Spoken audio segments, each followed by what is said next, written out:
Uh, Bob, you believe that the absence of appropriate risk pricing is the root cause of crisis. Can you explain that? Sure. Well, we're not pricing the risk appropriately. The risk I'm talking about, of course, are the externalities created by the greenhouse gases in fossil fuels when they get burned. And historically, we have not priced that externality, that risk. And so we end up creating too much risk. It's very similar and analogous to what happened in the great financial crisis, where we didn't price the risk in mortgages. And therefore, we created too many risky mortgages sitting both on and off balance sheet. And that led to the financial crisis. Here, we're putting too much greenhouse gases into the atmosphere. We're not pricing that risk. And so it's growing out of control. And, it's very straightforward. This is not that complicated. Because we're not pricing it, we're creating too much of it. And eventually that's going to, lead to a catastrophe unless we price the risk appropriately. It's the fundamental flaw in the financial system. In fact, in the global economy, it's got to be fixed. And we recognize it. I say to people, it's like a bug in computer code. Once you identify it, you fix it. And we haven't done that for 30 years. And that's why we have this existential crisis that we have.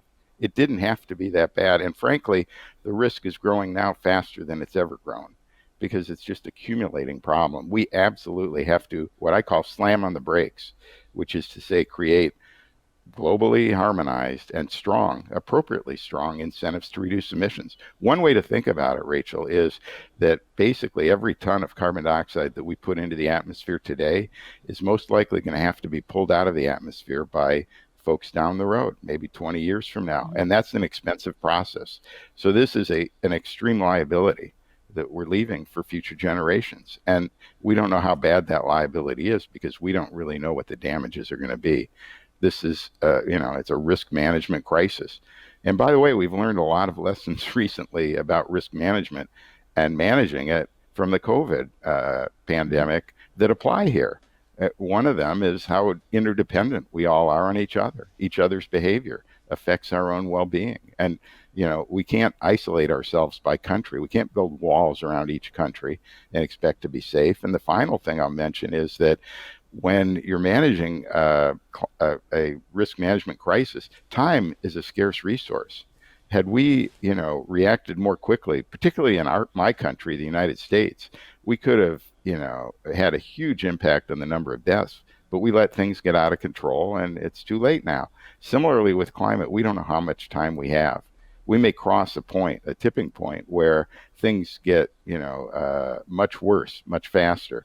You get nonlinearities in these dynamic systems that we don't really understand.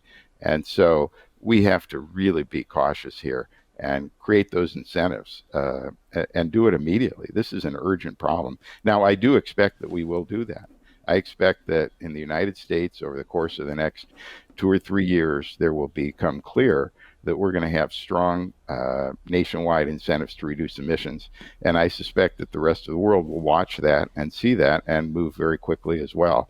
Europe is obviously way ahead of us, and Asia, I think, is ready to go. Both China and India are moving in the right direction. So once the U.S. moves, and I think we'll move aggressively, I'm optimistic that we will see that around the world.